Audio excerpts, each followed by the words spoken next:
अस्सलाम वालेकुम, this is then मोहित। सूरज बस निकल रहा है and it's a wonderful look. I suggest you कि जो लोग आप में से सूरज को निकलता नहीं देखते उनको लाजमी देखना चाहिए, जिसे हिंदी में कहते हैं सूर्य नमस्कार लाजमी करना चाहिए। आपको एक बहुत अजीब सी फीलिंग महसूस होती है नेचर के बारे में। आपको फील होता है कि something has started, now you have to stick your ass on the ground and you need to work. But जो बात मैं करना चाहता हूँ वो ये है कि हम बहुत कम ऐसे बच्चे जो हैं वो ग्रेजुएशन तक पहुँचते हैं, लेकिन जब ग्रेजुएशन होती है और अगर किसी इंस्टीट्यूट से हो तो आपने देखा होगा कि वो डिग्री शिग्री जो मिलती है उसके ऊपर जो ग्रेजुएशन के लिए वो गाउन और स्पेसिफिक किस्म की वो टोपी टाइप जो है वो सारा जो भी ड्रामा होता है ड्रामा कुछ लोगों के लिए नहीं होता। That is very sensitive for some parents. वो अपने बच्चे को उस लुक में देखना चाहते हैं, सारी ज़िंदगी दे देते हैं क्योंकि बच्चा उस लेवल तक पहुँचे। और जब बच्चा पहुँच जाता है तो उनको बड़ी खुशी होती है कि हमारा लाल जो है इस लेवल तक पहुंच गया है। और वो बच्चे को गले लगाना, उसके साथ तस्वीरें खिंचवाना और सबको बताना कि हमारा बच्चा जो है वो इंजीनियर बन गया है, हमारा बच्चा जो डॉक्टर बन गया है। ऐसे इदारे में भेजा जो इंजीनियर साजी करते हैं, डॉक्टर साजी करते हैं, लेकिन कभी भी पेरेंट्स ये बात नहीं पूछते कि क्या इसकी इंसान साजी भी हुई है कि नहीं, यानी ये इंसान भी बना है कि नहीं। और इंसान बनने का मतलब क्या है, मेरी ज़ुबान में इसका मतलब है करैक्टर बिल्डिंग। क्या इसका करैक्टर भी बिल्ड हुआ है वो वाला इंसानों वाला है, या हमने खोता भेजा था तो बस अब ये थोड़ा सा बड़ा खोता बन के बाहर आ गया। ठीक है, बस इसके पास एक कागज़ का टुकड़ा है।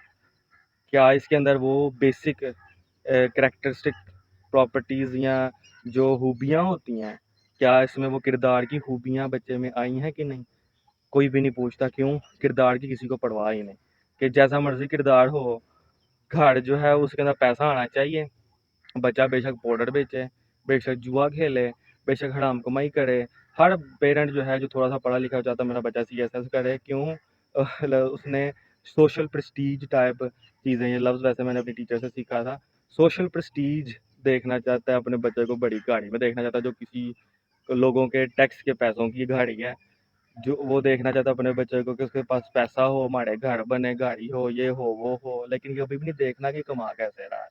इसका करैक्टर जो है वो बिल्ड भी हुआ है कि नहीं, जैसा होना चाहिए था। करैक्टर होता क्या है? करैक्टर ये होता है कि भैया आपका आपके किरदार की कोई पावर हो। मिसाल के तौर पे जैसे मैं अगर सिप्तान मोहित हूँ, तो कोई शख्स अगर ये बोले कि सिप्तान मोहित झूठा इंसान है, तो मेरे लिए मौत का के से ज़्यादा बदतर है ये बात। तो कोई मेरे बारे में ये कह दे कि सिप्तान मोहित झूठ बोलता है, क्योंकि मेरे करैक्टर पे दाग है। और मेरे करैक्टर की ताकत ही है कि जिसको वो बोल रहा है वो आगे से बोले नहीं, वो झूठ बोलता ही नहीं। ठीक है, कोई शख्स ये कहे कि सिप्तान जो है वो क्या नाम है धोखेबाजी करता है, फ्रॉड करता है, तो ये अगर बात सच्ची है तो मेरे करैक्टर पे दाग है। तो जो दूसरा बंदा अगर ये कह देता है कि नहीं वो ऐसा नहीं करता, तुम्हें गलतफहमी है, तो ये मेरे करैक्टर की स्ट्रेंथ है। अगर मेरी क्रेडिबिलिटी पे कोई बात उठाता है, क्योंकि मैंने फ़र्ज़ किया एक बात की, एक हदीस शेयर कर दिया मैंने, तो अगला बंदा जो है अगर वो मुझसे बहस करता है कि तुम झूठ बोल रहे हो, तो मेरी कोई क्रेडिबिलिटी नहीं, इसका मतलब है। लेकिन अगर एक जगह पे तनाज़ा हो रहा है, कहीं पे कोई शख्स कह रहा है कि खड़े होकर पानी पीना मकरूह है, हराम है, नाजायज़ है, और कोई शख्स कह रहा है कि नहीं भाई खड़े होकर पानी पीना भी जो है वो जायज़ है, और वो आके मुझे कहते हैं कि सिप्तान तुम बताओ तुम क्या कहते हो, तो मैं एक हदीस निकाल के उनको दिखा दूँ हज़रत अली से कि हज़रत अली ने खड़े होकर पानी पिया कूफा के अंदर, और वो कहते थे कि आप वसल्लम जो हैं वो खड़े होकर भी पानी पी लेते थे, बैठ के भी पी लेते थे, लेकिन तुम लोगों ने खड़े होकर पानी पीने को मकरूह पता नहीं क्यों समझते हो। तो मैं बोलूँगा भाई कि इससे कोई फ़र्क नहीं पड़ता कि आप खड़े होकर पी रहे हो या बैठ के पी रहे हो। हालाँकि ये सच्चाई इतनी मुश्किल है डाइजेस्ट करनी, क्योंकि हमारी रगों में लोग तस्वीरें लगा रहे होते हैं कि पाकिस्तानी टीम बैठ के पानी पी रही है, बड़ी अच्छी मुस्लिम है। हालाँकि टोटल टोटल जो है ये एक फैब्रिकेटेड किस्म का सीन है, गलतफ़हमी पे मबनी बात है। खड़े होके पानी पीना भी सुन्नत है, खड़े होके बैठ के पीने में कोई फ़र्क नहीं। हाँ, एक हदीस थी जो कि मनसूख हो गई क्योंकि जब आप वसल्लम फ़ौत हो गए हैं, 30 साल बाद 25 साल बाद हज़रत अली खड़े होके पानी पी के कह रहे हैं कि आप वसल्लम इस तरह कर लेते, तो इसका मतलब क्या है? इसका मतलब है कि वो हदीस मनसूख हो गई। हज़रत अली वाली हदीस ने पिछली हदीस को काटा फेर दिया। और बहुत सारी चीज़ें ऐसे इस्लाम में हुई कि पहले मना थी, जैसे औरतों का कब्रिस्तान में जाना मना था, मर्दों का भी मना था, लेकिन आप सल्लल्लाहु अलैहि वसल्लम ने बाद में हुक्म दे दिया कि जाया करो, तो पिछली हदीस को उसने काट दिया। तो जब मैं ये बात करूं तो वो लोग जिनके लिए डाइजेस्ट करना भी बड़ा मुश्किल है, वो खुद भी चुप कर जाएं और उसको कबूल कर लें। ये है करैक्टर की स्ट्रेंथ, इसकी ताकत, कि वो लोग मेरी क्रेडिबिलिटी पे शक नहीं कर रहे। उनको इस बात का आइडिया हो कि सिप्तैन अगर कोई बात कर रहा है तो रिसर्च करके कर रहा है, बड़ी मजबूती से कर रहा है, इसके साथ अगर हमने बहस की तो हम नहीं हारना, ये बात सही कह रहा होगा, वो चुप कर जाए, दैट इज़ योर विन। ये अगर आपके साथ ऐसा होता है तो अब कब आपको घुटने पे घुटना रख के सुख का सांस लेना चाहिए और सजदा करके शुक्र अदा करना चाहिए कि या अल्लाह तूने मेरी ज़ुबान में, मेरे करैक्टर में क्रेडिबिलिटी नाम की बड़ी चीज़ डाल दी है। ये एक एग्जांपल है, सच्चाई दूसरी एग्जांपल है, शर्मो हया तीसरी एग्जांपल है, अच्छा अखलाक चौथी एग्जांपल है, ऑनेस्टी पांचवी एग्जांपल है। और इस तरह बहुत सारी बातें, ये भी सारे लफ्ज़ जो हैं आप लोगों ने पता नहीं शायद इंग्लिश फिल्मों में सुने हो। क्रेडिबिलिटी, उसके बाद कैपेबिलिटी, उसके बाद मॉरल्स जिसे अखलाकियात कहते हैं, उसके बाद ऑनेस्टी, ट्रूथफुलनेस, फेथफुलनेस, लॉयल्टी, ये सारे लफ्ज़ आपने पता नहीं, आई डोंट नो आपने पढ़े हैं कि नहीं या सुने हैं कि नहीं, बट ये आपका करैक्टर बनाते हैं। आपके करैक्टर की स्ट्रेंथ होती है कि जिसकी गवाही, जिसे हम पंजाबी में कहते हैं ना कांड सौंग दी है, इस तरह का लफ्ज़ है, वो अब इस इंसान का करैक्टर बताता है। ये हार्ड वर्क करने वाला, ये भी उसका करैक्टर है। लेजीनेस होना आपके करैक्टर के अंदर एक खोट है, आपके करैक्टर की एक प्रॉब्लम, मतलब एक दाग है आपके ऊपर कि आप लेजी हो, ये भी करैक्टर के अंदर आ जाता है कि आप, जो आप, कोई पेरेंट आजकल ये सोचता ही नहीं कि हमारा बच्चा जो है वो, उसका किरदार कैसा है। ठीक है, किसी पेरेंट को इस चीज़ की परवाह ही नहीं, और जिनको परवाह है उनको सलूट है, वो इस चीज़ के ऊपर ध्यान भी देते हैं। मैंने देखा है कुछ मेरे दोस्तों के पेरेंट्स जो इन बातों पे ध्यान देते हैं। कुछ बातें मेरे लिए नॉर्मल हैं, जैसे स्लैंग्स का इस्तेमाल करना, या पंजाबी उर्दू से बोलते बोलते पंजाबी में चले जाना, या ऐसी एग्जांपल दे देना कि सबकी हंसी छूट जाए, लेकिन कुछ लोगों को डिस्कस्टिंग भी लगता है। ठीक है, तो उन पेरेंट्स के लिए वो चीज़ जो है वो ज़्यादा प्रॉब्लमेटिक है। वो रिस्पेक्ट तो करेंगे, जैसे तैन बात सही कहा है, लेकिन ये टोन और टैनर नहीं हमें पसंद। तो वो अपने बच्चों को भी चीज़ सिखाते हैं, उनके बच्चों में चीज़ रिफ्लेक्ट होती है।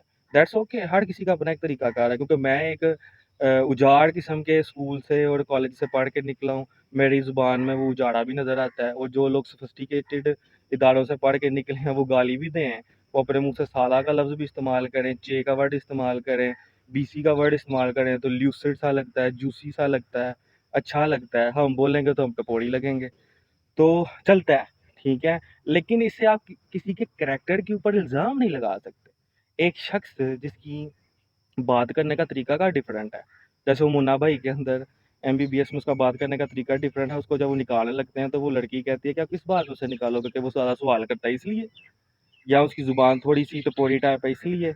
आपको सॉलिड जस्टिफिकेशन चाहिए उसको निकालने के लिए। इसी तरह मैं कहता हूँ कि अगर आपने किसी को कहना कि ये बंदा करैक्टरलेस है, इसमें इसका करैक्टर नहीं अच्छा, तो आप सिर्फ इस वजह से कहोगे कि उसकी ज़ुबान जो है वो थोड़ी सी ऐसी है, या फिर वो ये है कि वो इख्तिलाफी मौजू पे बात करता है, या फिर वो है कि वो मुआशरे की जो संग दिली बेशर्मी है उसको नंगा करता है, या इस हिसाब से तो फिर मंटो भी जो है वो बहुत बड़ा करैक्टरलेस किस्म का इंसान था। तो ये चीज़ें करैक्टर में नहीं आती, जो करैक्टर में चीज़ें आती हैं वो मैंने आपको बताई हैं। आपको वो अपने बच्चों में बिल्ड करनी है, और बच्चे जो सुन रहे हैं उनको खुद अपने अंदर चीज़ें बिल्ड करनी है। पहले इनके मतलब समझो।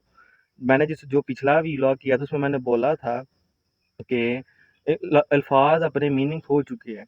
ऑनेस्टी ये नहीं है आजकल के मुआशरे के अंदर। हम कहते हैं ना बड़ा ईमानदार बंदा है, बहुत ईमानदार बंदा है। मैं पूछा किसी से कि यार क्या मतलब ईमानदार है, तो क्या कहता है यार अगर इन्हें रिश्वत लईए ना तो काम करेगा लैके दौड़ेगा नहीं पैसे।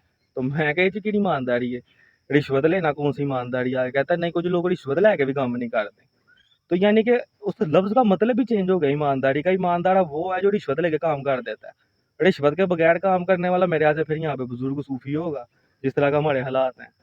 तो हम लोग जब खुद, क्या नाम है, किसी की बुराई को एक बहुत स्ट्रॉन्ग वर्ड के साथ, जो कि अच्छा वर्ड, उसे ढांप देते हैं, तो मुआशरे को एक जस्टिफिकेशन मिल जाती है, एक सफाई मिल जाती है कि वो यूज़ करके फिर वो गलत काम कैरी करते हैं, करते रहते हैं कि अब तो ऐसा ही होता है।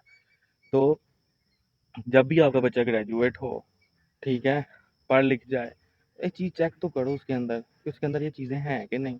आजकल के बच्चे को तो अपने उस्ताद से बात करनी नहीं आती। मैंने ऐसे ऐसे बच्चे देखे हैं जो कि अपने उस्ताद के साथ स्लैंग में बात करते हैं, उनको मोटिवेट करते हैं कि वो भी आगे से स्लैंग में जवाब दें।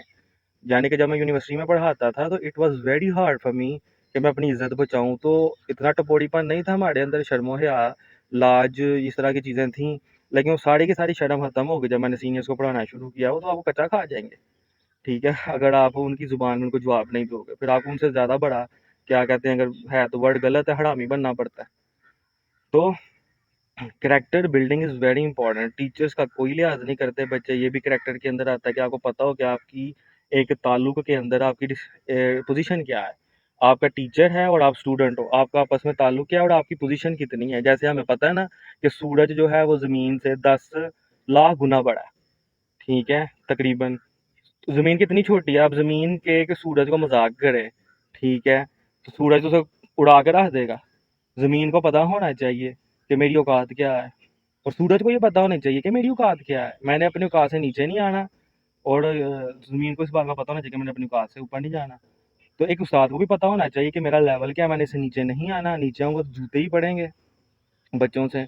और बच्चों को भी इस बात का पता होना चाहिए कि ये मेरा उस्ताद है, हमने इस लेवल से ऊपर नहीं जाना। अपने पे ये मेरा पेरेंट है, हमने इस लेवल से ऊपर नहीं जाना। ये मेरा चाचू है, ये मेरा मामू है, मेरी खाला है, ये मेरी फूफी है, या ये मेरा बड़ा भाई है, ये मेरी बड़ी बहन है। इससे ज़्यादा मैं, ये मेरी बाउंड्री है, इससे आगे बाहर नहीं मैंने निकाला। ये मेरी बाउंड्री है। ये भी करैक्टर को आप पे डिफाइन करता है, ठीक है। और ये सिर्फ करैक्टर मैं मर्दों के लिए नहीं कह रहा, ये खवातीन के लिए भी, क्योंकि मर्द का करैक्टर जैसा भी हो वो नंगा हो जाता है, ठीक है। और मैंने देखा है लोग उसके साथ जी लेते हैं। औरत के करैक्टर में कोई खोट आ जाए और वो खोट वाजे हो जाए तो उसको जस्टिफाई करने का मौका ही नहीं मिलता, और उसके साथ गुजारा भी नहीं होता। लोग, दुनिया एक्सेप्ट ही नहीं कर पाती। औरत इतनी टारगेटेड है। तो औरत के करैक्टर में क्या चीज़ें आती हैं? सबसे पहले तो औरत के करैक्टर में शर्मो हया आती है। शर्मो हया का मतलब ये नहीं है कि आप टाइट किस्म के, क्या नाम है, नकाब काट के खुले किस्म के पठानों वाले अबाया पहन लो, ये आपकी मर्जी है। आपने जो ड्रेसिंग करनी है वो आपकी मर्जी है। हाँ, इस्लाम की बाउंड्री आप क्रॉस ना करो, उसमें अल्लाह की मर्जी को देखो। उस बाउंड्री के अंदर रह के आपने जो रंग पहनना है, जो कुछ करना है, वो आपकी सरदर्द है। शर्मो हया का मतलब ये है, यू मस्ट नो, जैसे इस्लाम में अल्लाह ताला ने हुक्म दिया था कि गैर मर्दों के साथ लरम जुबान में बात ना करो ताकि उनको होप ना लगे। यहाँ पे मर्द को कमजोर बताया अल्लाह ने कि वो फटाफट होप लगा लेते हैं। उस, क्योंकि अल्लाह ने बनाया मर्द को, अल्लाह को पता है मर्द कैसा है, ठीक है। और औरत की आवाज में कितनी ताकत है, तो कहा गया सख्ती से बात करो। तो जो औरत, आप देखो, इस कानून को जेन में रख के सख्ती से बात करती है, ऑटोमेटिकली मुआशरा उसकी इज्जत करता है। जो औरत चादर लेके निकलती है, क्योंकि अल्लाह ताला ने फरमाया है कुरान में कि चादर लेके निकलो ताकि मुआशरे को लगे कि ये, क्या नाम है, इज्जतदार है।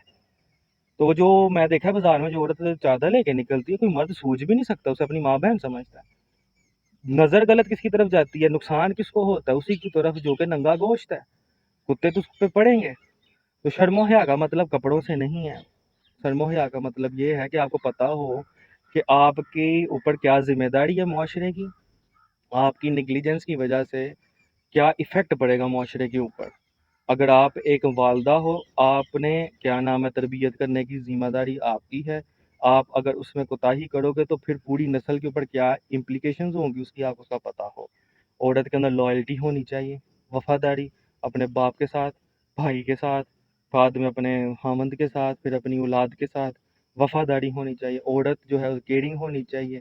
औरत के अंदर अखलाक जो है वो मजबूत होना चाहिए। अखलाक का मतलब ये नहीं है कि हर किसी से हंस, अखलाक का मतलब ये है कि वो औरत को पता है कि मैंने किसके साथ कैसे डील करना है, किसके साथ कैसे बात करनी है, किसको कितनी लिमिट में रखना है। और सबसे इम्पोर्टेंट बात है, औरत तालीम याफ्ता हो ताकि उसे मुआशरे के हिसाब से एक नई जनरेशन तैयार करनी आती हो। औरत के बारे में फिर कभी डिस्कशन करेंगे। प्रॉब्लम यह है कि एक मर्द मेरी तरह का औरत के बारे में डिस्कशन कर रहा हो तो शक्ल से वैसे नहीं अच्छा लगता। तो कि फिर कभी डिस्कशन करेंगे, लेकिन मेन पॉइंट मेरा यही है मर्दों के ऊपर फ़िलहाल, कि आप लोगों का करैक्टर कैसा है, अपने आप को देखो आईने में, और जो चीज़ आपको कमी नज़र आती है उन पर फोकस करके उनको डेवलप करो, ताकि आपका बच्चा आपकी इज़्ज़त कर सके, आपका मुआशरा आपकी इज़्ज़त कर सके, आपके वालिदैन आपकी इज़्ज़त कर सके, आपके उस्ताद और आपके शागिर्द आपकी इज़्ज़त कर सकें, आप खुद अपनी इज़्ज़त कर सको, ठीक है। Take care.